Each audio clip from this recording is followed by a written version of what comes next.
You are. We gave you a computer that works. You should at least use it. I'm going to call the April 23rd, Planning Commission meeting to order. And welcome everybody this evening. It's a beautiful day. Thank you for being here. Generally on our agenda we have item number 2, which is public comments, items that are not currently on the agenda that somebody is here that might want to speak about them. Is there anybody here this evening that has an item for item number 2, would like to come up and chat with us? Nope. Okay. I'm actually stalling, so I need to get my notebook open. I take copious notes during the meeting, so I just want to make sure I have my stuff all ready. So on tonight's agenda, we have, is this the same one we had? Oh, this is a different one. Okay, sorry, different thing.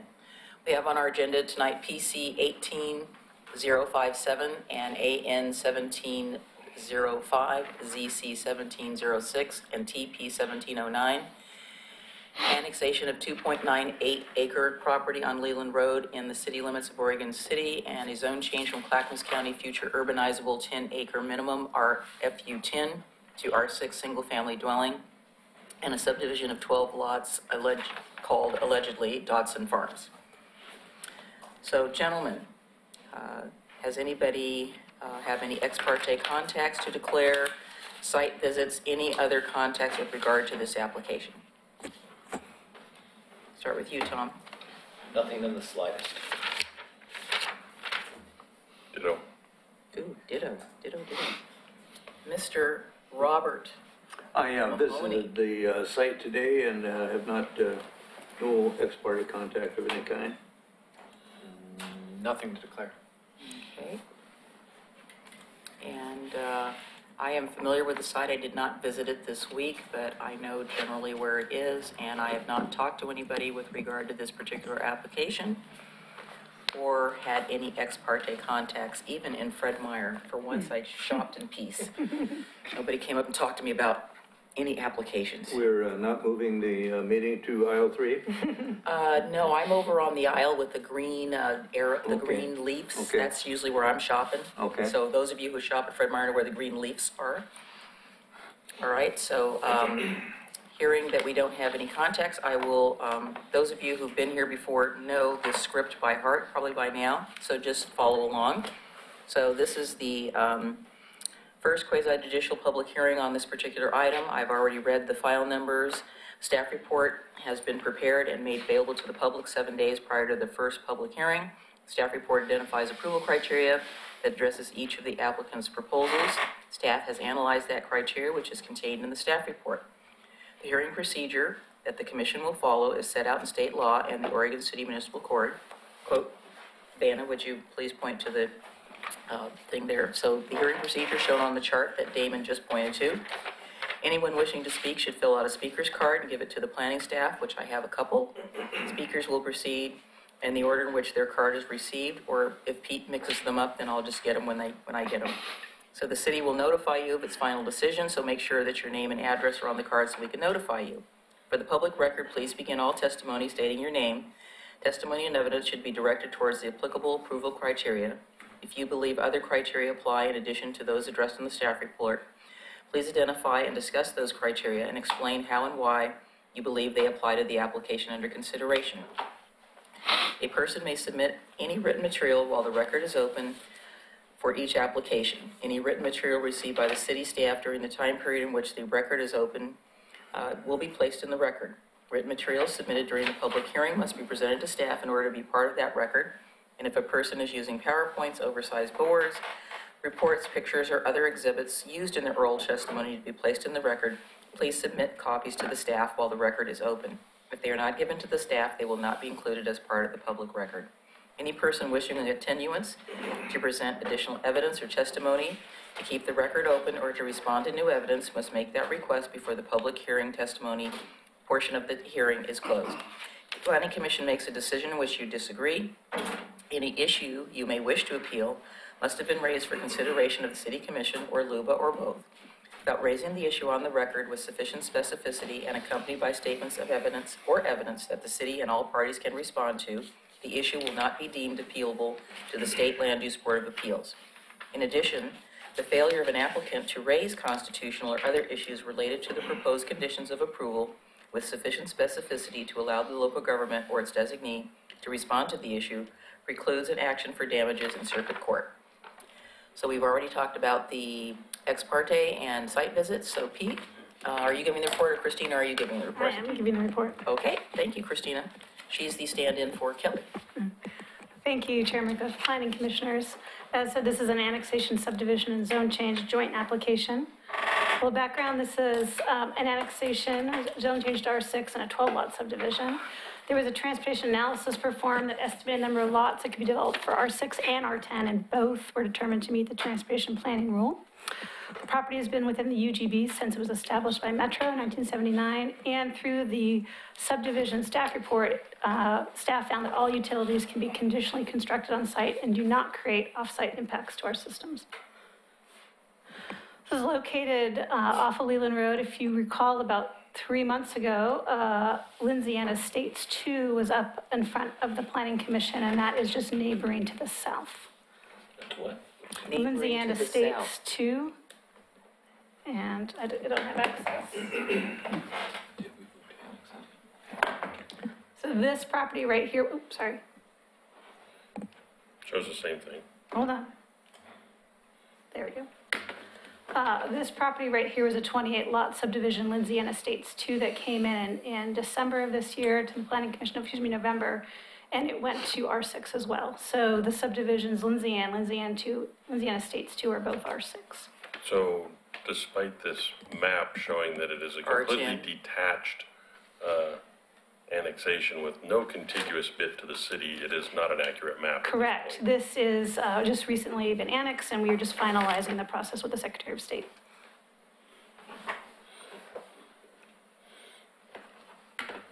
So as you see here, we are not, we have yet updated our city maps. So imagine, if you will, this is, right here is yellow. To the north, or to the west is county property in gray, and then R6 adjacent and across properties near Wesley Lynn Park. Okay, just south. See an R10 Yeah, it says R10, is that? Oh, I apologize. Is That that is R10 or incorrect. is No, that it's R6. I apologize. Yeah, it's the R6. Where it says color. Cherrywood Way, that's R6? That's R6, yeah. There we go. Yeah. That is incorrect. I apologize. That is It's R6. the R6 color, and I think it's it got clearly left over. R6 development. It got left over from our previous presentation. It was, should have been swept over to the side. And what about the one that's just above the cul-de-sac? That's blank, that says R6, that doesn't have any subdivision This right lines on here? it? No. Above, Go above, The yellow, the big yellow above. box. above. no, That's a park. This is Wesley Lynn Park. Wesley Lynn Park. This is Okay. all Wesley Lynn Park. Why wouldn't it have R6? And Wesley Lynn Park is zoned R6? Right now it is, yeah. Okay, well, I mean, it's not ever going to be developed, so. Correct. And what about the lots there on Jesse Court? Jesse Carter R10. Okay. Say again. R10. So I think what happened is this R10 was right here and it got shifted down. It's shifted, okay. Shifted It was mysteriously. shifty. A As- shifty R10. Icons tend to do on PowerPoint. This is a layout of the proposed subdivision. You'll see that Dotson Way connects up with Leland Road, and Cherrywood Way is a perpendicular intersection that continues from Lindsay Ann Estates 2. The property next door, if and when they choose to ever develop, will have basically a half street plus 10 of Cedarwood Way. There is an existing private driveway that runs along the southern part. Tract B and C are kept in this subdivision because they are basically the shortened version of the driveway, which will stay until such time that the rest of the parcels develop. So the people who are accessing the private driveway will now access the public street at Cherrywood Way instead of Leland Road. So their driveway basically gets pulled back to Cherrywood Way. okay, so they'll go Dotson to Cherrywood for the driveway. Okay, And you said who's going to be doing that?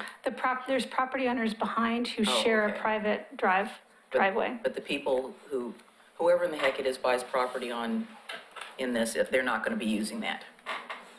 No, not this property, but properties Back to the there. south, yeah. And so that's why tract B and C are Tax lot created. 109, 199. That's why tax lot B and C are created to allow that driveway to continue until such time that the rest of the area is redeveloped, and then those will be brought into developable parcels. Did I read somewhere where that thin line is only a one lane? Yeah, and I can get to that when we get to public Okay, comments. thank you. Yeah.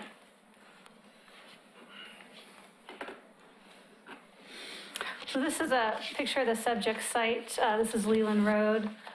This is probably where the private driveway is, about right here, and you can't, can you see that? Yep. Where my arrow is? It's moving. Yeah. Okay. The horses already got out, though. Yeah. So we received kind of two sets of public comments. The first was at the March 26th Planning Commission meeting that was continued. West Rogers provided public comments from the Oregon City School District.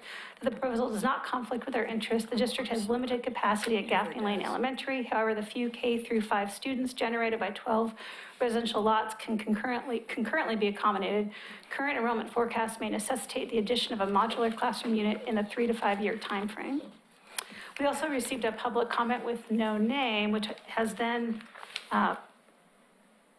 which subsequently they turned in separate comments, which are attached to your agenda this evening. It's Rhonda Ritchie and Lene McClure. They own the property, and I'll show you where that will go back. So that first one we saw with the questions was by them also? Yeah, so this is the property they own, right here. So they actually can get access off of Cedarwood Way, but even if they were this one, Cherrywood, sorry.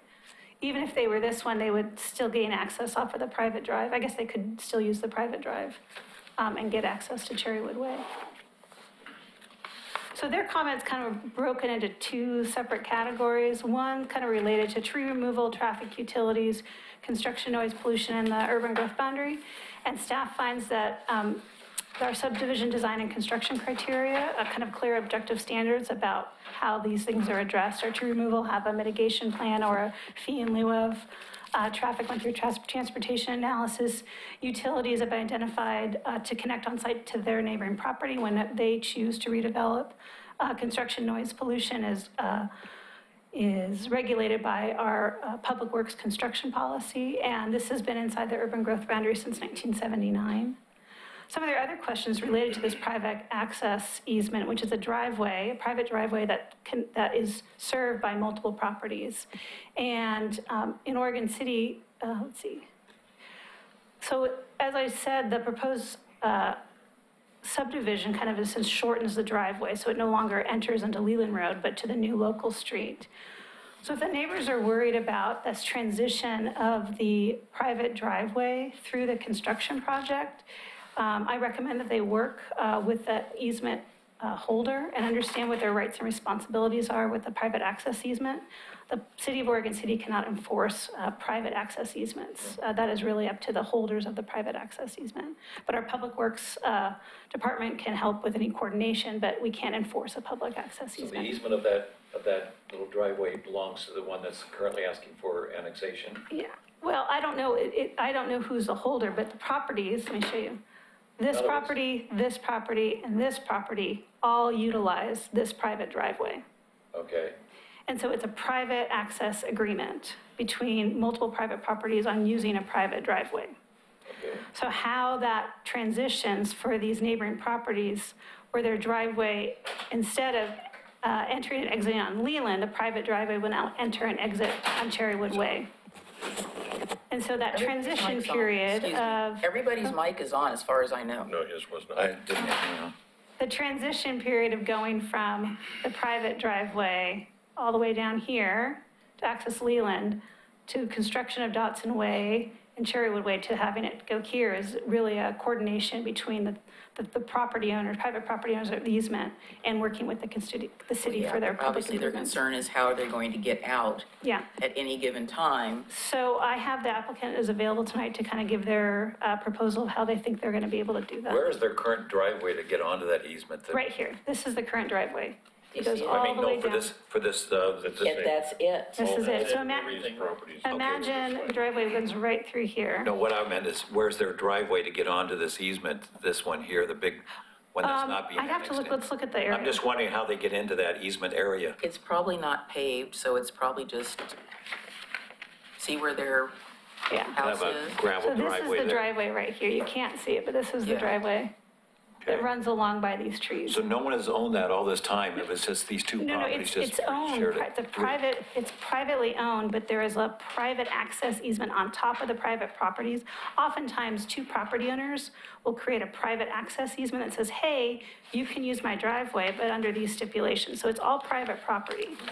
But the neighbor here, through the easement, is allowed to, in a sense, cross this private property through that private driveway easement. So that easement was created by the property owners, not the city? Correct. And so the And city so- is not going to, we So can't if one enforce property owner that. said, sorry, you can't use this or not, that's not the city? That's not the something- city's, yeah. We can help coordinate and make sure that we're here to ensure that anything that the city is doing and our public permits are supporting that, but we can't enforce the private easement. I do know the applicant has some comments about how they plan, for the most part, and I won't speak completely for them. I mean, I think their goal is to allow this driveway to remain the primary access until such time Dotson Way is completed, and then the transition will happen at this I point. see the footage right there, but how long is that actual, This section that from the here to whole, here. the whole section from all the way to the back where it's essentially creating a flag lot?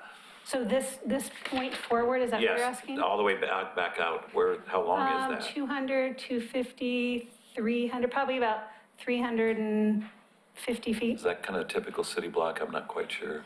This was not in the city, remember, so it's I under know. different standards. The No, county- I was just wondering if that's typically, I mean, is that a whole block? That to wouldn't get be what we would allow in the city of Oregon City today, but that's what they allowed in Clackamas County back in the day. I see.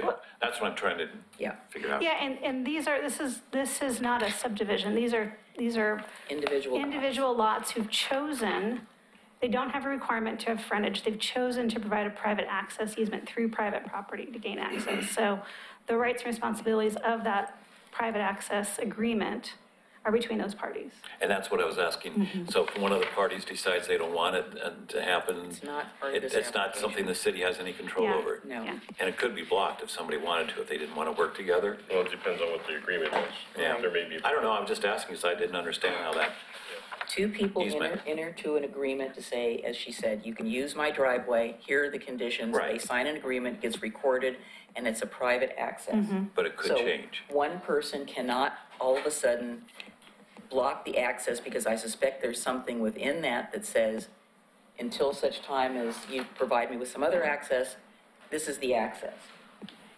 That's generally how it works. That's Okay. been my experience.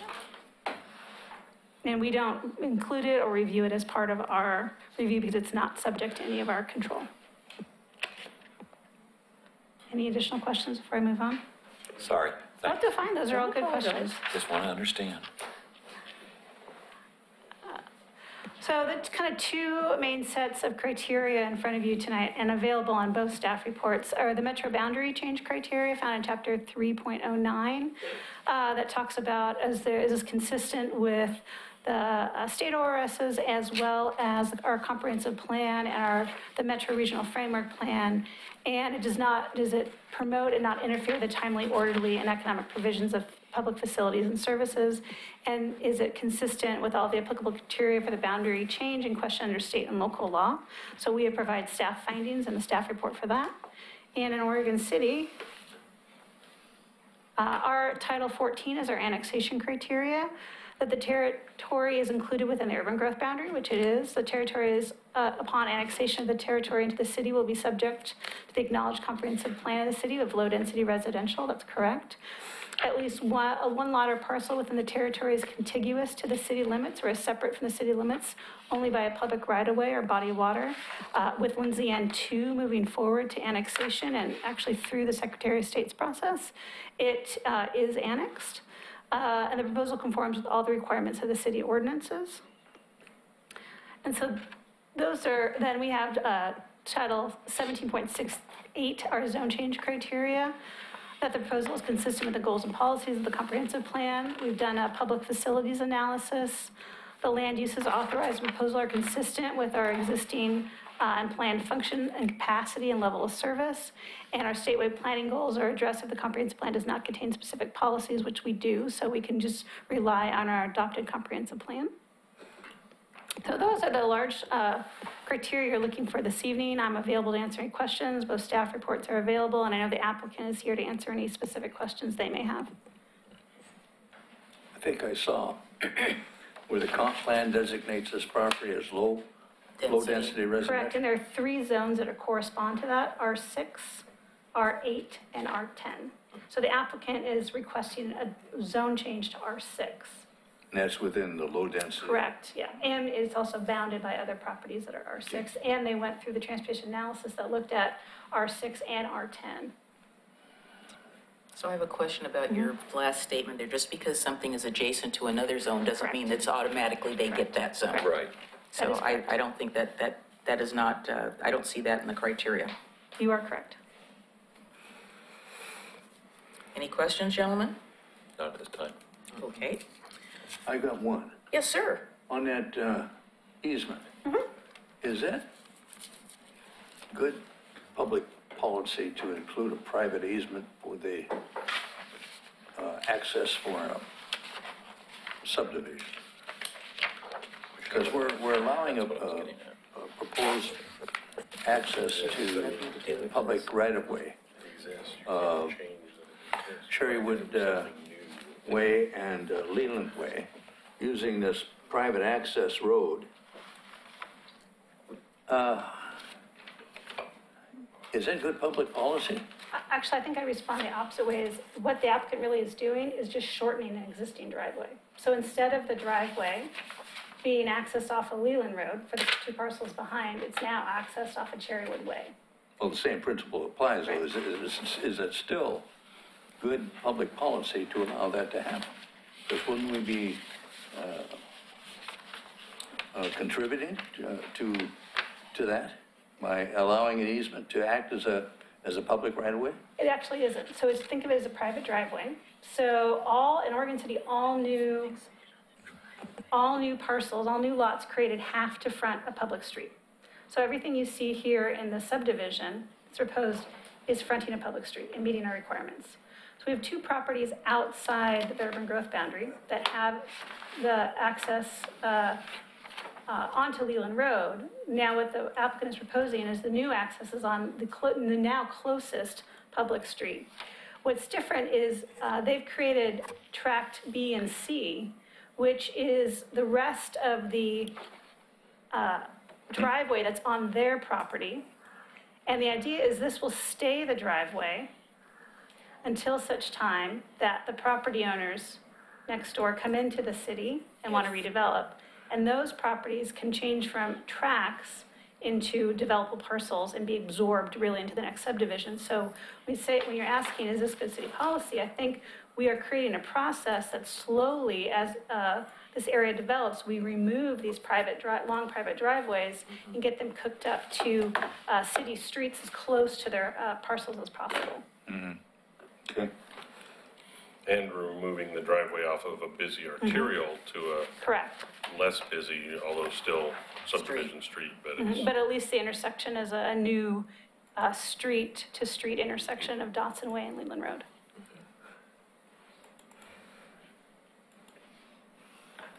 Okay. Any further questions about the application to staff or the easement, since we're like moving on that one? Thanks for asking that, Bob. That's kind of where my mind was going. One other thing, is lot averaging been applied here? It has. In this course. situation, most of the lots are above 6,000, though they could have gone lower, but they did not. And I can let the applicant speak to it, but some of it relates to site dimensions and the smallness of the lot. The bigger your subdivision, the more flexibility you have on lot averaging, but the smaller proposal here, you're more constrained by your minimum lot widths and depths. But I can let them speak to why they were not able to they chose not to do additional lots below 6,000. Has sufficient findings been submitted by, in your judgment, by the applicant to justify the zone change? Since Yes. it's on their behalf that they have to represent those those findings, will those be expressed for the record? So both staff reports look at the findings for the zone change and the annexation and all the criteria that's in, and staff believes that conditionally the applicant has met the requirements. Just to say it's one thing, but to enter evidence and findings is another. Well, when the planning commission moves for your motion, if you choose to adopt, you can choose to adopt staff's findings as your own. That often can be done. I'm not arguing one way or another, but I'm just saying that normally the onus is on the applicant, not the planning commission. Correct. And you're satisfied they've met that standard? I am. Okay. They've never denied any yet. So our traffic engineer, John Repliker, who isn't here for the first time that we actually have a question for, said that the lots fronting Leland should best be oriented to go onto Dotson instead of Leland. Correct. In our city code, we want homes to face a major street, because South End Road is a great example when you have that bowling alley feel and too many lots. So in our code, lots 1, 2, 11, and 12 will face Leland Road, but you'll see right here, they'll have rear or side entry garages, and they'll gain access off of Dotson. Okay. Yeah, because that's not obvious. No, it wasn't. So, okay, so they still will go off Dotson, but But they'll face Leland. okay. So those little arrows that I see on here, because that was my thought too, these over to the very right of near the red line, those little arrows don't indicate, go over with your arrow to the right And now up. and up. So those little arrows on those properties there don't indicate that's the front of the house. This is the indication of the public utility easement. This is Yeah, the PUE. But the little arrow from that property there that points out to that, see those two little arrows up This one there? right here, this is the public utility easement. That's what the arrow is showing. Yeah. So the Right arrow here- is part of the property is what you're saying? Correct, but there's a public utility easement Okay, that's placed on. I thought that meant that was where the. No, but speaking driveway of was. private utility easement, right here, there's a 20-foot private utility easement for lots 1 and 2, and for 11 and 12. So That's you'll see 20 that. feet, and so how wide is the driveway down here? The driveway approach can be up to 20 feet. So The- this one right down here, the easement, the big long easement, The tracks being seen. how Yeah. wide is that? That would be the existing situation, that's the existing private driveway Right, that but how exists. wide is it? Is it compared to that 20 feet up here, or is it wider than that? It's wider than that. I'd have to take a look. I can let the applicant. Track A, speak to that. track C, and track B, I'm wondering if it's, how wide it actually is this way. I can see the length. Sure, and I can get the applicant to look at that. I don't have that detailed information on my PowerPoint. Okay. I can let the applicant. But that's in the sense that track B and C is basically the existing condition of the private driveway. Right. So the private driveway is not proposed to be changed in track B Right, and I'm C. just wondering about the width, because of police and fire. But they won't respond to these because those are. But how are they gonna get into this? They're getting into this through Leland Road. This goes to just fields. But this is the road to get into. No, it isn't. No, This Okay. is the road to get in to this property. Right. And there's nothing but woods and property out this way. Yeah, so, So if a fire truck came in, they could come in right through here. No, well, they could conceivably, but before they, it's developed. yeah, but Sorry. these properties are county, not Right. CCFD. But I'm saying, how would police or fire get into this? Is They there would an come in entry? Leland, right here Yeah. on Dotson Way. Dotson will come out to Leland. Yeah. That's what I was getting confused about. I thought this was the only one. No. yeah. Okay. And for the existing properties that utilize the private driveway there in the county, and the county has different requirements for spacing, that's an existing condition. Okay, we were focusing on Yeah. this, and I didn't realize Yeah. Dotson went all the way through to Yeah. Leland. Yeah. Okay. Yeah, they're not gonna have lots of cars driving into this development. I know, when you look at the map, it looks like there's stuff here. Well, the red box made it look like that. So Christina, can Yeah. you, on the other map again, could you point out with the cursor, the urban growth boundary, if it's on there, and the city limits? So, Which I believe they're one and the same. no, so everything in gray is inside, pretend in your mind that R6 Lindsay N2 is yellow, right, bright yellow. It's yellow. So everything in gray is inside the urban growth boundary, but outside city limits. Okay. Areas that are bright yellow or light yellow or dark brown or orange are city zones for properties inside the city limits. Okay, well, there was another map you had that showed an orange boundary line somewhere around. So all those gray What's the ones are blue? looking up Union County, look Oh, at them. there you go. Institutional. Is what? Was this the one you were looking? Institutional. Oh, So this, yeah, if you look here, this pink is the urban growth boundary. Okay, that's, yeah, or in my, to me, it looks like it's lilac, Yeah. but that's all More right. purple than pink. Sure, Yes. lilac, pink. Okay, lilac, some light purplish And type color. salmon is the city limits. Well, Now, we once can go again, with the remember, Lindsay solid Antio is now or part of the dashed. city. Yes, solid or dashed, I like it. Then you can be Okay. colorblind. So is this, by doing Lindsay Estates is annexed in, this is up for proposal, does that make Calais Court and all that, is that gonna be an island now, it's onto No. itself? Because it's outside the pink line. Right, but you still have all of this. You still, this is all. Yeah, but. So there'll be some, as properties creating a move legal island, forward, so- Creating a hook, but not an as island. properties move forward and get closer to the intersection of Leland and McCord, that's one of those decisions the planning commission will have to make, a lot like what's happening in Park Place, is what does and what does constitute an island. But in this situation, we do not believe it's an island currently. No. So no plan to force them in to even out the It's whole not part of boundary? that, not part of this current application. Okay. Okay, let's move on. Anybody else have any questions for Christina? Okay, then we will open the public hearing, and Mr. Goodell, you're brave to come back up. Welcome to the scene of the crime. Oh, Is that what this is?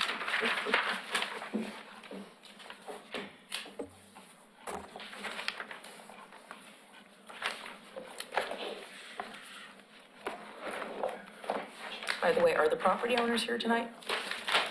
The applicant is here. Property owners, I don't believe are. Yeah, the property owners. Yes, the Smiths, I don't believe so. okay.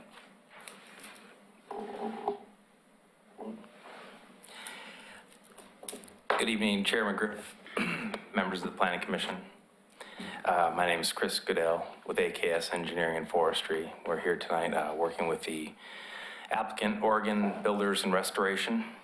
My address is 12965 Southwest Herman Road, Suite 100, Tualatin, Oregon 97062. I'm going to keep my presentation pretty brief.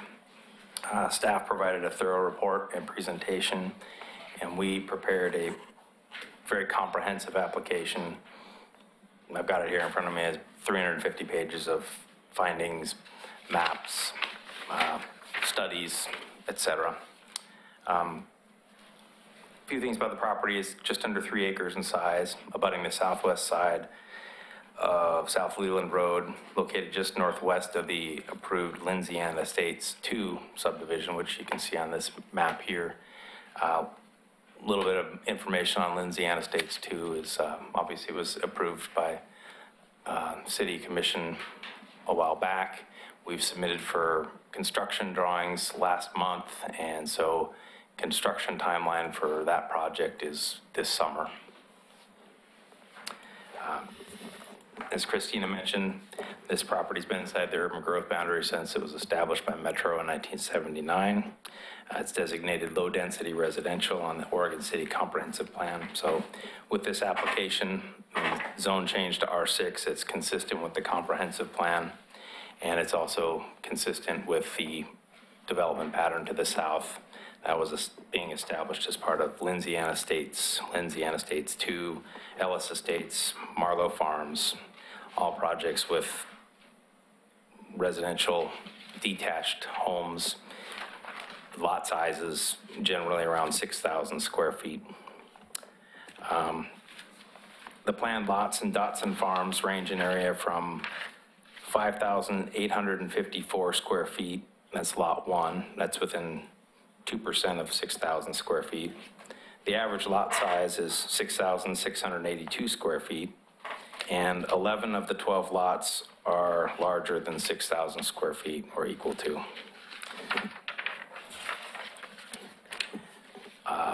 This project served by a full range of public services, sewer, water, stormwater, and all the other franchise utilities in the area. Excuse me just a second, you said is? Or will be? It can access it. It Okay. has. Because I didn't think it has there was any, access I to didn't all think there those. was anything there now. Right, no, it's. So it can be, is what you meant to say? Sure, there's Okay. services in South Leland and coming up through the two stub streets, correct. We are paying attention. Okay, that's fine. That's good. This project provides needed housing, single-family detached homes. You guys asked a number of questions and jumped around a bit. I think at this time, if you wanted to ask me, if you wanted clarification on any particular issue, this would be, I'd be happy to answer any questions that I can. Well, you might as well go into the easement since there were several questions about it. Sure. That's why I was asking if the property owners were here. So if you look at, hopefully you have our plan set as part of your package. Sheet P2 is the existing conditions plan, so it's our topographic survey. And it shows the current situation with respect to the driveway. It's a long driveway. There's a 20-foot wide access easement on the south property line, extending from Leland Road all the way to the western boundary across that funky-looking flagpole. So that's existing. The project that you see in front of you has new public streets, Dotson Way coming off Leland Road, Cherrywood Way extending from the south, which is Lindsay Estates 2, and Cedarwood Way, which is the westerly most street stub. Those have all been established, the circulation pattern from the abutting projects that we've been working on for the past 6 years. So if you look at our old applications, the neighborhood circulation plan pretty much showed some configuration pretty much like this. So with this application, I guess I should clarify that the existing easement benefits 3 properties, tax lot 101, 109, I think, and 1402. So, 99? What's the text? right, that's on the subject site, so it's a non-exclusive easement for roadway and utility purposes. So this application, if you asked how tax lot 101 got access, you can see on the existing conditions plan, there's sort of in the middle of tax lot 1001 on their south property line, it says asphalt driveway. So you can kind of More of see. an apron than a driveway, but yeah. Right. So that property accesses Leland Road through this easement to there. Tax lot 1009. What happened to light? So it accesses Leland Road across the very same driveway, but just goes a little bit further. And the same story for tax lot 1402. So those properties, that's how they access now, and it has been for some time. The project that we have, which as you can see, now that Christina found that map, Page 2. so those properties, if they don't develop, and then things only include Dotson Farms and Lindsay Estates 2, will have a number of ways to get into their property, more so than now.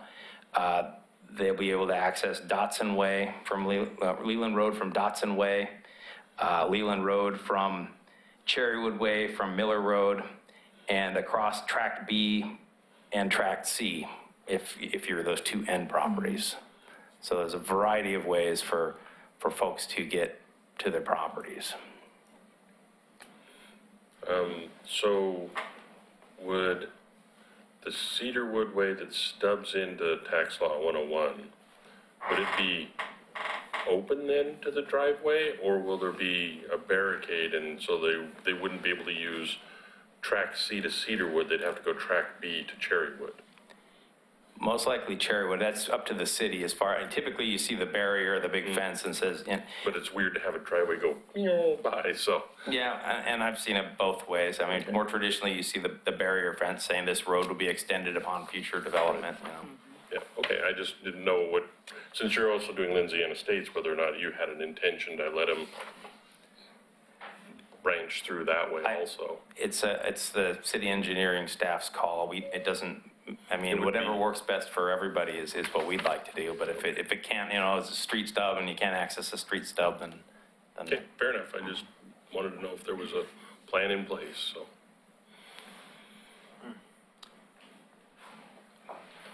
did that help with the easement at all? Or do you have additional questions And- on that or other topics, I guess? The only question I have on that is there any intention as part of this to like repave it? Or is it just gonna stay where it is? You're gonna cut it off the last 300 feet and do your thing, and it's just gonna stay the way it is, and it just became two little tax lots, and that's all that's happening to it? I don't think there's any intention to do anything to it. Okay. If somehow construction, obviously with Cherrywood Way there, somehow disrupted it, it would be repaired and fixed. I mean, that's sort of, Yeah, that's my, okay. I just didn't know if that was, because you do control it, that's why it's the flagpole, whether there was an intent to do any sort of improvement by just putting a new layer down or whatever. Well, no yeah. sidewalks. It's, Down a narrow road. it's an odd configuration. I think anybody look at that, say, it's sort of like a reverse flag lot. You see Okay, the opposite of this more frequently than this scenario.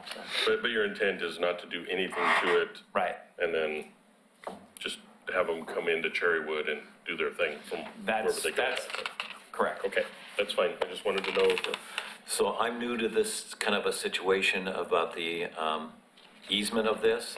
So the easement was probably track C, B, and it continued all the way out to Leland Road at one point? yes. It still does. does. Yeah, it does. It still does. Okay, that, right behind those homes there? Well, there's no homes, that's their proposed. No, but these are proposed homes. Would that easement then be cut off right there at the Cherrywood Way?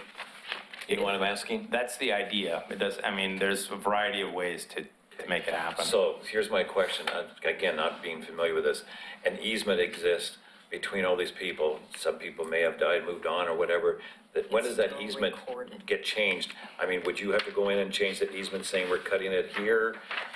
Would it have to be reconsidered, renegotiated because it would be cut behind those homes? You know what I'm asking on this? I do. I think Mr. Kabizman's leaning forward, but if he wants to go ahead. I heard the chair move. Yeah, hang on. Yeah. Go ahead and try to answer it, Chris, because I think you've already answered it. Just try one more time.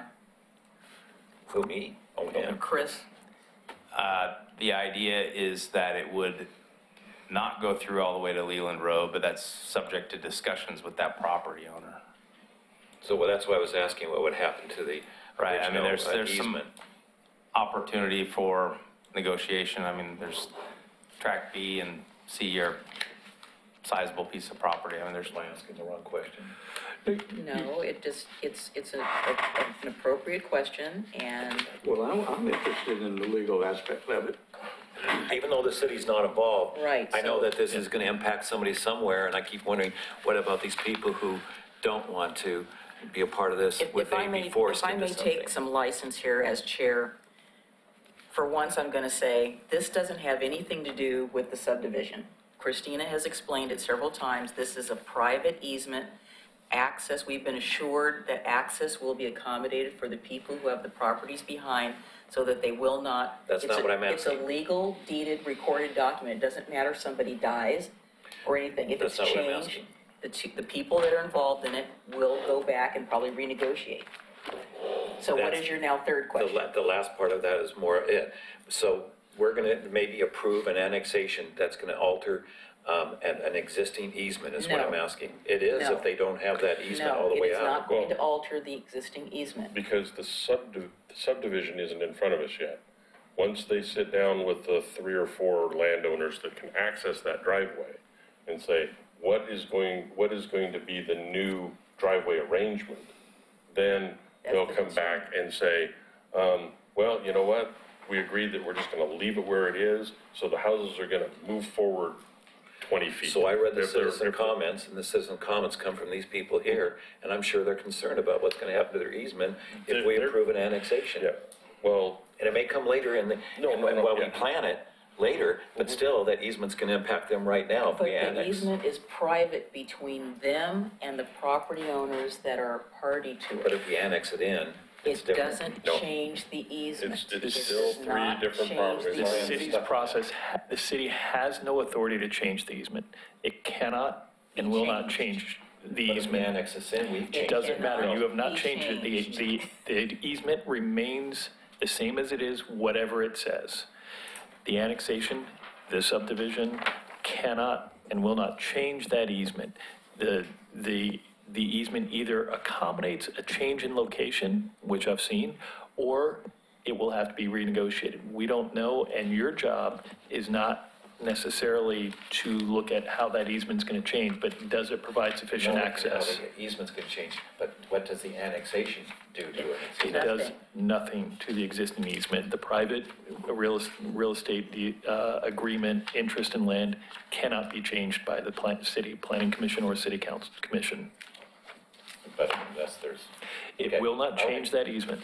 All we're doing is. Just being conscientious. Understood. And I appreciate Yeah, your we're just your changing an diligence individual, and we're changing an invisible border. and your But that's thoroughness, it. but it does not have anything to do with what we are doing. I It just is- never know about yes, annexations. It is a Okay. legal deeded document, and unless the parties to the easement change it themselves, it will have no bearing on this application whatsoever. Am I correct, Bill, again? Yes. I could say more, but I won't. Are there any other questions for Chris? No, I did have one. So tell us how the development provides for needed housing. Single-family detached housing is in the comprehensive plan as a needed housing type in the city of Oregon City. So that's why it's needed housing by definition. Okay, well, I'll just agree to disagree. I'm not sure it is, but thank you for making the attempt. The city wants housing everywhere, everywhere. No, only around you. Yeah. Are any other questions? No. Okay, thank you so much. Thank you. City attorney's phone. Did you want to say anything about traffic, Daniel? I'm kidding. No, unless anybody has any questions. Well, then come on up. Somebody may have a question.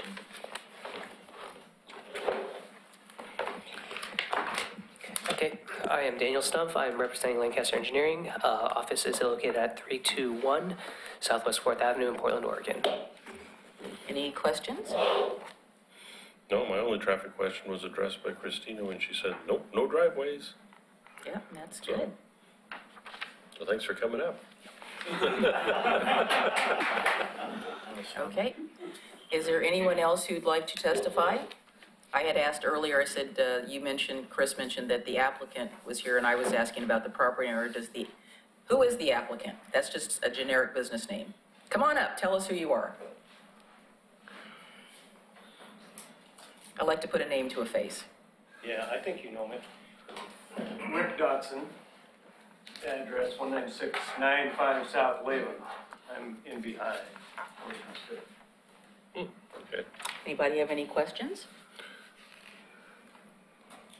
Well, you guys are getting off easy tonight. I'm being cautious.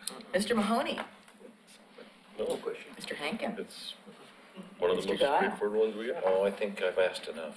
Oh, no, you, please No, ask more. I'm fine. Okay, I'm good. Nice to see you. Thank you for coming up. You're just giving all these people their exercise. Get up and sit down. Everybody needs to move a little bit, you know, the watch says time to stand up. Is there any other questions? Shall I close the public hearing? Anybody else from? Anybody else from the audience? Everybody else in the center section except Linda and Doug are staff for the development. Okay. Question? No? Okay. Okay. We'll close the public hearing and we'll have deliberation and questions by the planning commission. My two questions got answered when it no longer became a sitting out in the middle of nowhere flag island, and that the driveway issue was taken care of. Okay. Other than that, it's an extension of what already exists. All right, awesome. So what's your pleasure? All right, Bob, don't jump at once. Well, I think it's a pretty straightforward development of land. Another prime example of taking a very small piece of property, given the scale of the city, and trying to coordinate it with adjacent properties which is, no, it's not for the faint-hearted, in making these traffic patterns work. When are we going to run out of right-of-way for overhead power lines? I don't As know. long as we Anyway, have PG. I think that the applicants, in my judgment, has done a good job. And these, I've never been in favor of the annexation, the zone change, and the site plan review and approval at the same time. I'm not either. I think it lends itself to a good deal of, we'll use the word confusion because we normally don't get confused. We can usually wade ourselves through this menagerie of documents, but I'm in support of it. And I think it's met all the tests of a comprehensive plan and what we usually consider to be the basic questions that we normally ask. So I'm going to support the application as submitted. I'm going to let Damon make the motion. Because you want me to read all those numbers? Yeah, right. Yeah. Yeah, my eyes are going bad again. Are they, would you like to borrow my glasses? No, just your vocabulary. Zach, do you have any questions? No questions. I agree. I agree with staff. I think this fits all the criteria for an annexation. It looks, I mean, it has the look and feel of, as it's contiguous with other R6, I can see how the relationship of the neighborhood makes sense, and I welcome, you know, the additional housing to the city as an option, so I'm also supportive. Tom?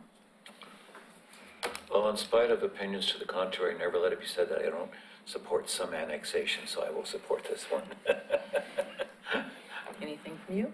No, I'm prepared to make a motion. Yeah. But I guess my only concern continues to be, and I've said this for every development that has come before us in the last few years, is that I'm concerned about the cumulative effect Yes. of the traffic that never, ever, ever gets addressed. And I think that, again, as I've used this statement before, it is literally a death by 1,000 cuts. Yes. That's my concern. It's been my concern for as long as I've lived in this community. I'm concerned about additional traffic, again, because we have only certain ways to get in and out of our community. It all funnels down, and people at the bottom of the funnel end up bearing the brunt of it. So. Yet we never seem to have a solution to it No, all. we don't have a Just keep solution. going and I've going asked and for the going. criteria I give to be changed and adjusted so that the cumulative effect of all these developments does get addressed, and we can actually deal with it on a comprehensive planning basis. We're dealing with all of this on a piecemeal basis, so it has nothing to do with this development in per se. It has to do with it all Yeah. per se. And I would agree with you, but this is, rather than a cut, it's more like a rug burn, because there's only 12 houses. Well, it's cumulative. It all adds up. So, I have one last thing to say. and I do agree with you about the separation of the applications. I would prefer to take them each on their merits instead of it's one size fits all. So I agree with you, Mr. Mahoney, 100%. Mark that down your calendars. Yeah. I agree with you a lot more than You I take my disagree. breath away. I agree with you a lot more than you It's realize. just not your looks, it's just the way you conduct your business. Yeah, well, Anyway, I do want to say one thing about the application, all applications. We're struggling with affordable housing in this metropolitan area. We're struggling with the homeless on our sidewalks. God bless their hearts for even trying to survive. We don't have an answer for that. But we seem to be adding to the problem of affordable housing when we ask the applicant to, how many pages was that you referred to? 350 In your pages. study? 300 plus. I heard. 300 plus? And you got all these good-looking staff backing you up at minimum wage? And it just adds to the cost of the development of property to the point where people can't even afford a down payment I work with young people that's saying they've been saving for 10 years to get into a house. Are you telling me that's affordable housing? And yet we need it, and we've got to do what we can to supply it. But somebody's moving the goalposts here on us, and I can't get a handle on it, but it bothers me. I object to the fact that it just adds to the cost of housing, the complication that we put people through on putting together a comprehensive plan. Somewhere there's going to be a leveling off of this so that we can get a handle on them, get people off the streets, get young people so that they can afford housing, and stop this skyrocketing cost of development of property. I'm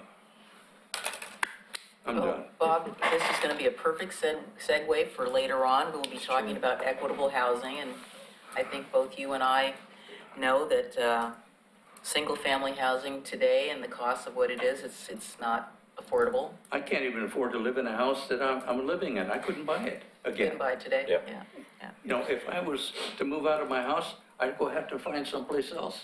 And on a fixed income and retired, can't afford to do it. I know. Agreed.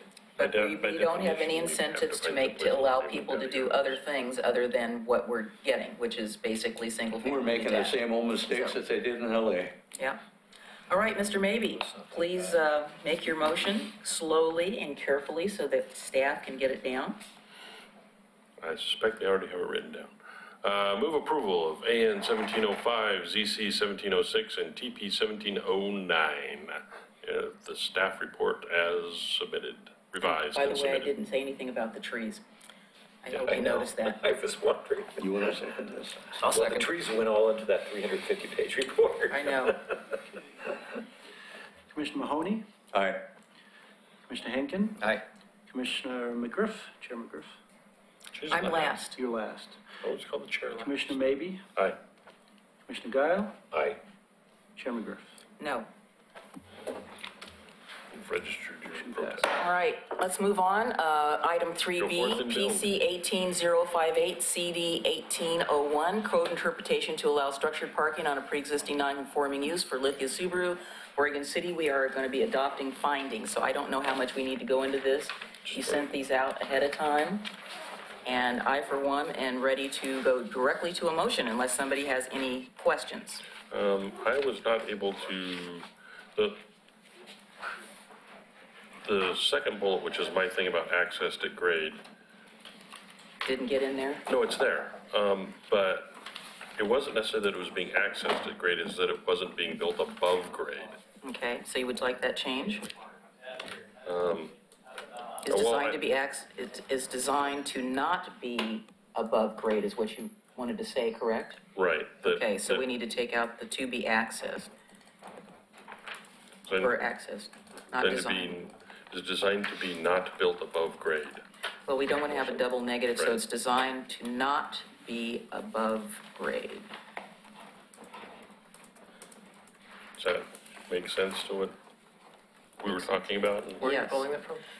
Second bullet on the findings, So the full they were sentence. sent out to us Yeah, ahead I of got time, so yeah, so it's the second bullet. So the proposed structure is designed to not be above grade from Main Street, which will reduce the massing and impact to pedestrians. Yeah. That was the point, that we were approving it because it wasn't going to be above grade. So if they come back in 2 years and say, we want to put another story on, it's like, oh, Get to try your it again. findings Yep. don't support that. I can make that change on the mailed notice. All right, then move, Wait, anybody else have any questions? This is pretty straightforward. We talked about this a great deal, so would you call for the motion there, Mr. Maybe? except I can't, lost the little thing that says. CD 1801, PC 18058, code interpretation, There we moved go, by Mr. Maybe, seconded by Denise McGriff, as amended. as amended. Call for the roll. Commissioner Mahoney, Aye. Commissioner Henkin, Aye. Commissioner Guile, Aye. Commissioner Maybe, Aye. Chair McGriff. Aye. All right. Woo-hoo, we're just whipping through this. All right, next item.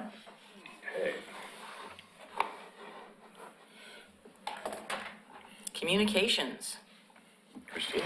So we Talk about have this is a follow-up to some communications we had at a previous meeting made by Mr. Paul Edgar, and it involves clarification of historic review in the Kenema National Register District.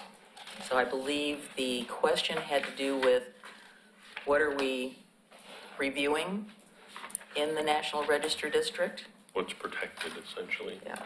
And I guess part of my, even though we just got this tonight, part of my concern with this is that I went back and was looking at National Register criteria, and I guess in my humble opinion, very humble opinion, if it's a National Register district, pretty much nothing is off the table, because there are reasons why it was made a National Register district, and it talks about the nomination, as old as it is, talks about different features or different things about it.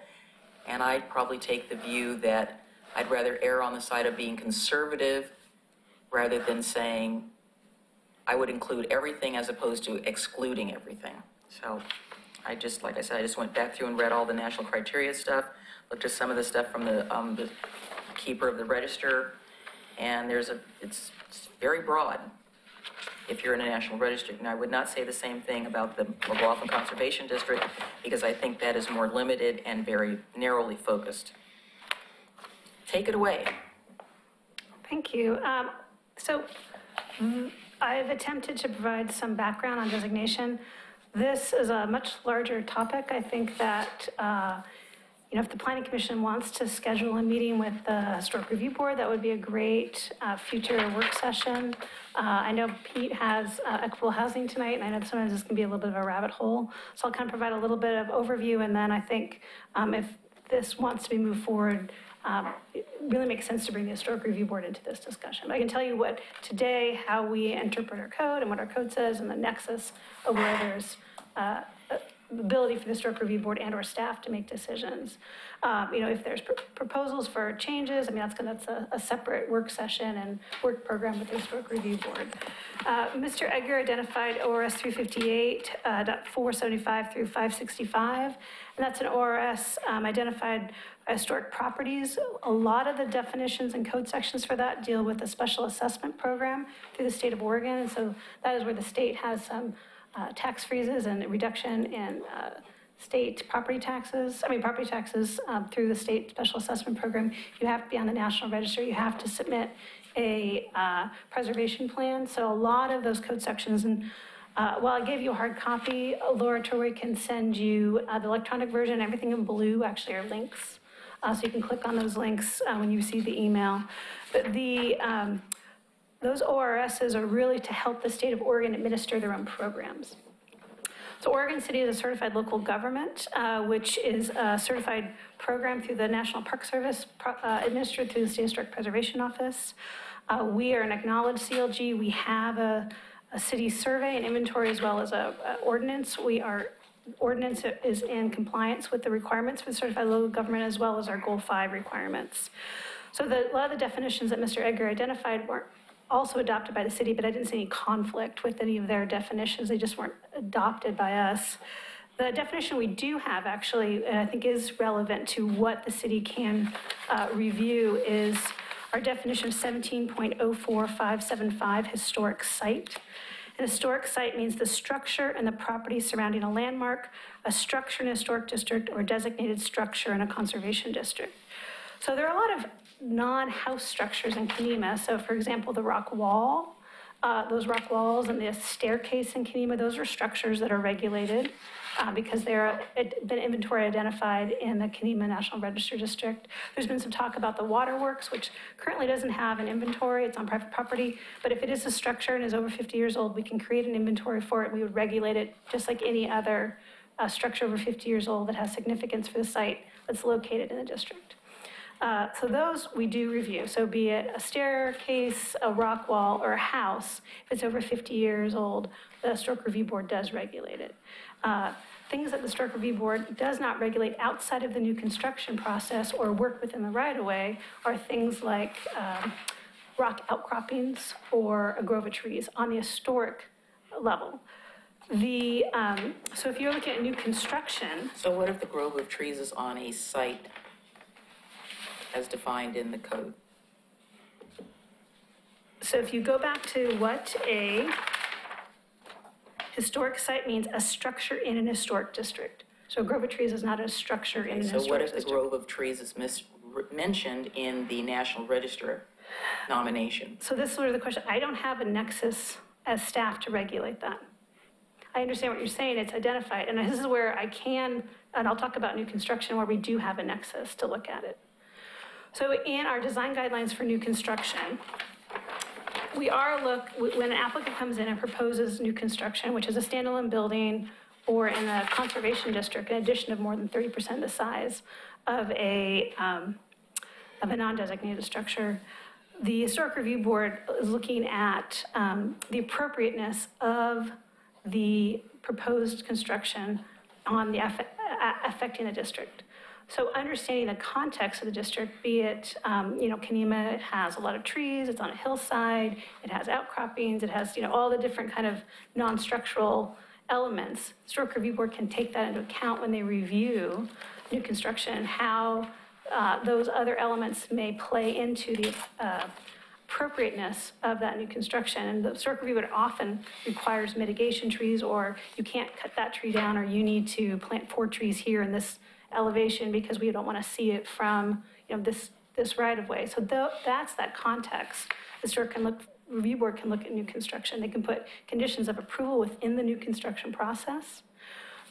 And, but standalone, if I'm a single-family house in Kenema, and I'm not in a natural resource overlay, I'm not in a geologic hazard overlay, and I'm not trying to remove trees within a city right away, I don't right now, based on the definition, have a nexus to say that there is a Historic Review Board review of that tree outside of the new construction process. So, just real quick, your definition of a historic site, just using that on page 1. Mm-hmm. So when it says a structure and the property surrounding a landmark, you're only referring to the property around a landmark. Correct. Not the property surrounding, so they specifically say a structure in a historic district. So if the Captain X house is designated and it's got a 300-year-old oak tree in the front that Captain X wrote about swinging on the, propeller shaft tree or whatever instead of a tire swing, and it can be whacked down and there's... If it's in a landmark, they could potentially look at it. But if you look at a structure in an historic district, it does not say the structure in the land around the structure in the historic district. Right, so if the house, the Captain X house, is the historic structure, then somebody can clear cut that entire thing and whack down the laurel hedges and do everything they want and make it a building sitting on a prairie. Within a historic district or in a landmark? I'm talking about the Captain X house in Kenema. Kenema, okay. We have other Captain X house landmarks. I know. So, and I'm just using that as a, Could somebody buy that, keep the house intact, and turn it into a house on a prairie? Potentially, yes, if you were not, but in Kenema, luckily, there are a lot of overlay districts that weave on top. So a lot of the properties are in the geologic hazard overlay. Fair number of properties are in the National Register District, the National Natural Resource Overlay District, and a fair amount of that land is actually unimproved right-of-way. Yes. An unimproved right-of-way does require a permit. You cannot remove trees in right-of-way, and there is a mitigation for any removal of trees unless it's dead and dying, and there's a process to go with Public Works if you have a dead and dying tree, and those do exist in Kenema.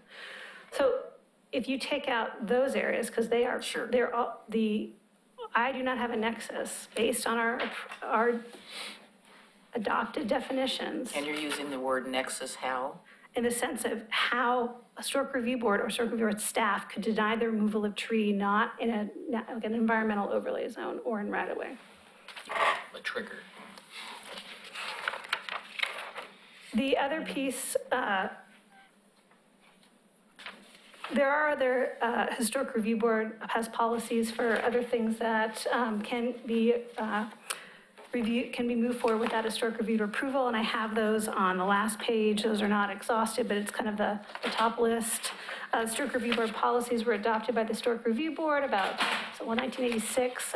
Usually they take up kind of the everyday things that property owners want to do with their property, re-roofing, fencing, porch repair, small exterior alterations, reciting, and those can be done without a permit, don't require the Historic Review Board. Often people work with preservation staff and we review the proposal and let them know that we also believe it follows the Historic Review Board guidelines, so we do that kind of a type 1 staff support.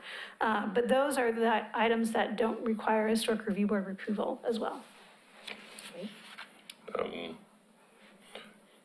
What is a landmark?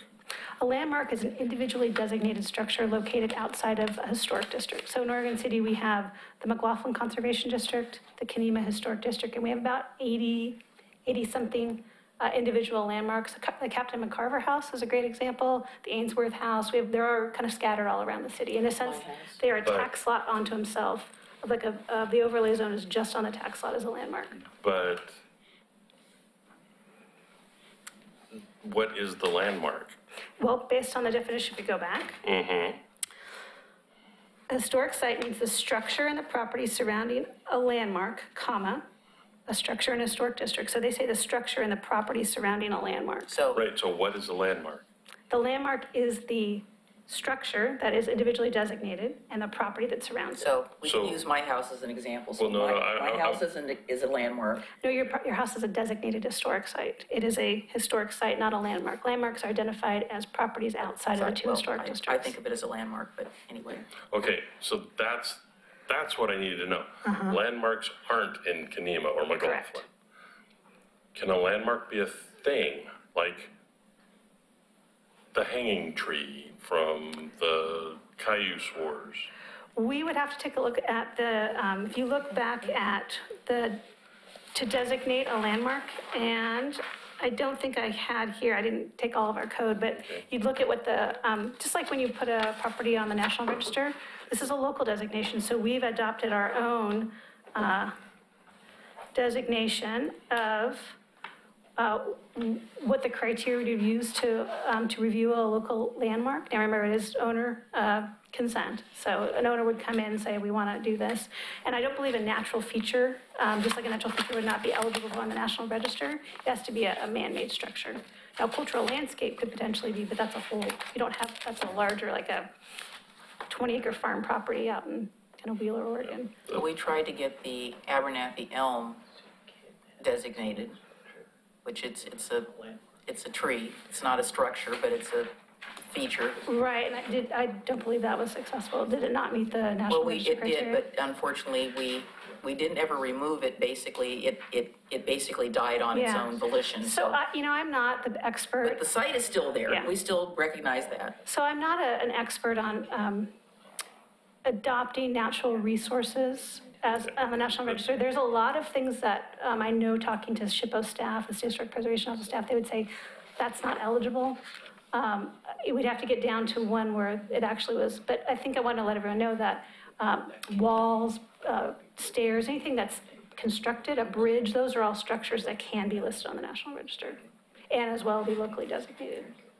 Okay, so, because because when I hear landmark, I think Mount Rushmore. Yeah. Or, the Badlands, or, someplace where there's a mark on the land and that is the thing. But you're saying, yes, there is a mark on the land. It's the building we built there. Yeah, so landmark is our own, every city has their own naming convention. So we have this naming convention that we call landmarks, properties designated So- outside of historic So districts. why would the Captain X house up by Red Soils and all of the land surrounding it be protected, but not the Captain X house in Kenema? You basically said the Captain X house at Red Soils can't be turned into a prairie, but the Captain X house in Kenema can be. So I think the answer is, the first part is I'm reviewing based on our adopted code. The second question is, do we want to change our code? No, But I a just good wanna know, example is, am I seeing a difference in the code? there's not a value difference, there's just a code difference. I mean, if this community wants to work on rewriting the code, that's one thing, but I am not finding that connection I'm to signing that regulate too. it. The one thing I wanted to say really quickly about the McCarver House, and actually what happened with the Hackett House, the Historic Review Board did do that. They had a property that had a lot of extra land that they found was not integral to the significance of the house, and they reduced the size. And actually, one's coming up for the Historic Review Board next month. So they'll look at analysis of the site, say, you know, if this was an historic orchard, they may say. The Ainsworth House. The Ainsworth House. Correct, the Ainsworth, the McCarver House, the Hackett House, that happened recently with the hotel. So they may say, no, we see this historic orchard that is integral to this farmhouse. We can let you reduce the boundaries, but we're not going to let you reduce to the orchard. Right. You think the orchard stays. So that's the kind of analysis the Historic Review Board can do for landmarks. Because they're outside of the historic district. And the code allows them to. But right, I understand. But the exact same story inside of Kenema means that they can clear cut that orchard. Yes or no? Correct, today they can, if they do not have any overlay. That's fine. To me, there's something wrong there. I just wanted to know that there is a difference in protection. And whether we go to a code change or not, I needed to understand that, so thank you. See, in Kenema, because it's a National Register district, everything is in until it's out. And that's just my personal opinion. That's my professional opinion as somebody who's done what you do and is still continuing to do it. It's because it's a National Register district, it's different than an outside landmark, and it's different than the Conservation District. It's in its own special category. So I don't disagree with you. There's just no criteria or nexus or analysis that one can get to that place. There's a currently existing loophole, essentially. Yes. So, And you're stuck with it because you can't change it. before I call you up, Paul, I just wanted to ask, just because it came across my mind again since I was in Kenema about a week ago. Where are we, Laura, on our goal, our planning goals to get that inventory in Kenema with the natural resource done? We're now at April, and I know you just moved, you're unpacking, I get all that. Just wanted to know where it is on the top of the pops. Sure. We haven't started working on it yet. We're down to half the staff that we normally have. So where is it in the as they call it, the candy lineup? I promised the city commission that I would do it within this biennium, and I am, but we haven't done it yet. Okay. It remains a priority, but at this point, we just need to process Any chance it might get applications. started on before the end of the year? We'll just have to see. The hard part is that you don't know how many applications are coming in and how busy we'll be. When we have time to process it, we will. But it is on our list. It is on our weekly agenda, and I promised the city commission I would do it. All right, Paul. And you guys as well. Paul, I'm going to call you up, even though you don't have a slip, we know where you are, but I'm at 8:30, we're transitioning into the work session. Okay, can I move very quickly? You can move very quickly. Okay. Thank you, Paul Edgar, Kenema. My question really has been on this single word, historic property. Down here, we're trying to interchange historic site. When I'm reading the codes, and I'm also reading all of the documentation of a National Register Historic District, they call it a landmark district. When I'm reading the code, they call it a landmark district. And so now when I get into this definition of what historic property is, the question is really, what does that include in the historic property all encompassing? In looking at it, does that include all of the streets? Because we define the streets, or they're identified in the nomination document as these small, narrow streets, even though the right-of-ways are 60 feet wide is platted. But when I start altering the streets or putting curbs or doing something, I'm changing the context of what this historic district is and what it represents. And so we get into what is the definition of historic property, not historic site. And we get into this definition of what is a landmark district. When I read all of the codes, I'm reading the state SHPO code. I think that one of the things that I would make a recommendation is that we should invite SHPO to come down here and actually help us talk this through, because they are the primary entity by state code that we're supposed to be looking up through. In this case, I just think historic property applies to Kenema because of its designation, and I believe that it's a landmark. Thank you. Well, Paul, I guess my contention is that the State Historic Preservation Office, for those in our listening audience, SHPO, is interpreting the federal regs because they didn't create them. They are taking the federal stuff, they're the state, and then there's us. So there's 3 layers here, so it kind of gets back to the federal level to me. So if the federal level at the Department of Interior, they call it historic property, and the state calls it historic property, and we get down to our level and we decide to change it to So why are we, historic so you're site. saying, why are we not calling it a historic property? Yeah. I Why, think why aren't we in alignment That's a good question. within all of this thinking so that there isn't any confusion? You know, those of us that are preservationists and care, I just look at it, we inherited a family home that's been in the family 130 years. People living in Kenema, owning one family, owning the same house, same property. It's just something we care about, and it's not like I want to try to push rocks uphill. I think we have something valuable, or we shouldn't even have a National Register district. Let's eliminate the whole thing and forget about it and say it's not worth it, Oregon City doesn't care. Or let's do it right. And that's the context of what this is about, doing it. And let's define it right, let's do it right, and act like we are doing our job. Thank you.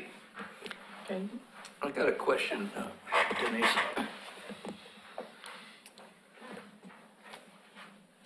What? Yes, sir.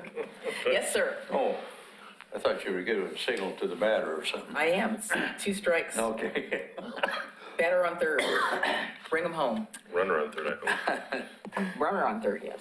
I've been on this planning commission about six years now, and I still don't know what the heck we're trying to achieve in Kenema and how we're going about doing it, and do we have the resources to do it? Poor Laura and her staff are operating not up to full force, and with a workload that it would choke a horse.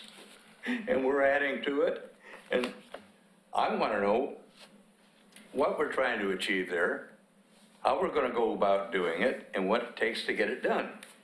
And I agree with Paul. Let's fish or cut bait.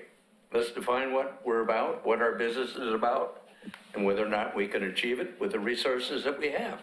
Because if we don't answer those questions, we're just fooling ourselves. You know, we're going around and chasing our tail. So let's get on with it. Okay. It's like traffic laws that aren't enforced. Yes. If you don't have somebody writing speeding tickets, then people are gonna speed. Yeah.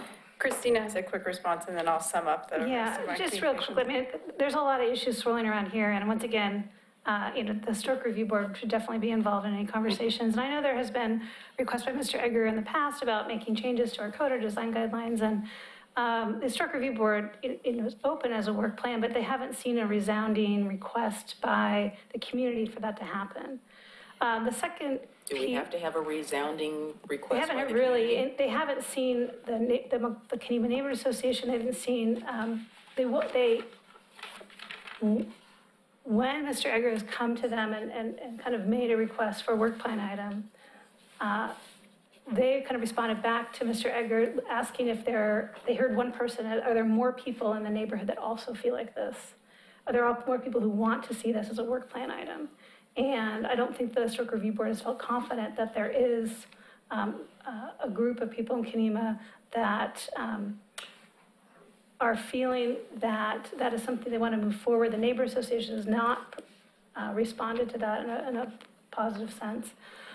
I'm off the track a little bit, but 2 pieces of information I wanted to go before we move to the equitable housing. One, you can have a National Register Historic District that is listed by the National Park Service that is not locally regulated. That happens, especially in states and jurisdictions that don't have a lot of strong land use laws.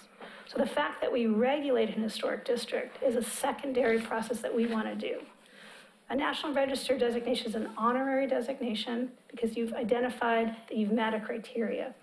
On the federal level, it's often the lens you use to determine if you have an adverse effect or if you can get a grant. But just because it's been deemed eligible for the National Register does not make a nexus for local land use control. That's up to the jurisdiction or the county, the state, the local city. So we've chosen to regulate it, but I want to make sure that those two things are separate entities. So we've identified in our code our regulatory review for historic resources. We've written code. I don't want to pretend to know what people thought in the early 80s when they wrote it. I'm going to call her and ask her. But there was a distinction in that wording that said that, the property surrounding the historic resources in conservation districts and historic districts should be viewed separately than landmarks. So there was an intent in that wording when this regulation was brought forward. Those are kind of the two pieces that I wanted to press through. But as always, historic review board's ready to open, but as you know, changing code is a very long process, and that's something they might want to look at their work plan, and I would want to involve them. Good, I'm serious. I've been meaning to call her, and I will call her, and I will ask this question because I'm interested. So, good segue into to that. Paul, thank you for bringing this before us. We will ponder it. Go ahead. And So think about it. I just wanted to finish up the communication item that Oregon City is very proud of our historic nature and our program, and we think we do a very good job. I do recognize that there are places where people think we should regulate things that we don't. As we know, when we have historic districts, we sort of pick the degree to which we regulate. And we do not have we do have a small staff, but we're not asking for more staff. We are just fine. We are processing all our applications in a good amount of time, but we are processing them in accordance with our requirements, and things are fine. I don't want to put out there that we don't have enough staff to process it or that we're not doing a good job processing it, because we are, and we are extremely proud of our historic resources. And by the way, May is Preservation Month coming up, so as a side note. A couple other things for communications to round it out. Before you leave that. Yeah. I need to get back with you about Preservation Month. Let you know what CCHC is. We're going to do the same thing we did last time, which is the saving places. I'll be putting the preservation proclamation in the first May meeting, and so any announcements that I can provide to the City Commission, I can do that. Okay, will you send me that date, and I'd be happy to show up as a property owner of a designated site in the McLaughlin Conservation District. It'll be a week from Wednesday at the City Commission meeting. Yeah, and I don't have my calendar out right now. I'll send it to you. Okay. As well as Great. the electronic version of this, That's, the hard copy's fine for me. But we are very proud of our heritage and our historic I'm very resources. proud of We it put a too. lot of I brag staff frequently. time and energy and grants into that as well. We are so much better than many jurisdictions in the state, including my friends at the City of Portland, which I tell them all the time about how We terrible really are. we are. I say that braggingly and proud. Okay, so a couple other things. One is about the move, community development, which consists of planning and building departments, have moved to 698 Warner Carrot Road, which is the annex at Mount Pleasant. And we are open with our regular business hours from 8:30 a.m. to 3:30 p.m. Monday through Friday. Thank you for bearing with us. Last week, as we had a double move, we moved to City Hall for a couple days, and then we moved up there. But we are unpacked and ready to serve you. And then the last thing is that we have heard a lot of discussion from Planning Commission. We've heard you loud and clear about the death by 1,000 cuts for transportation. And so we do have a transportation system plan that takes into account our whole system. So we don't have the death by 1,000 cuts. And we want to talk about that more and a little bit more about transportation planning in general. And so I'm looking at planning a work session with TAC, but it'll be later this summer, and we'll go through sort of how we do transportation planning, how we make sure that we analyze it multiple times at multiple levels, including the whole city through the TSP, and then annexation, then development, master plan review, then development review, you know, at all of those different levels to make sure that we're getting it right.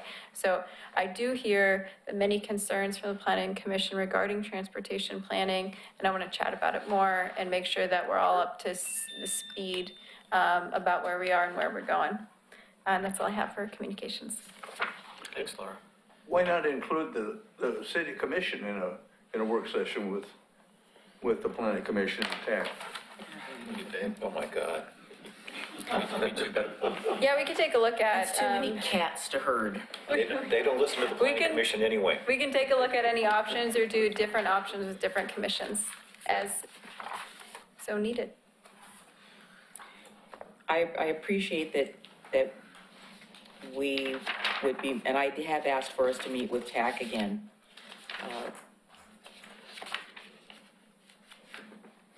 They don't have the ability to make a code change. They can make a recommendation. I would hope that we would have the ability to move it higher up the food chain. We want to meet with TAC because we want to do as much education as possible in the city. When transportation, if we're talking about transportation, it makes sense to invite TAC so that they're aware how we do. I'm not saying don't invite them. I'm just saying, yeah, again, I have no objection to attending. I understand what it is it's trying to do. As you know, I fundamentally disagree with how it's done. Let me choose my words carefully. I've been expressing my concern about it for many, many, many years. So that's just where I'm coming from. We can explain it till the cows come home.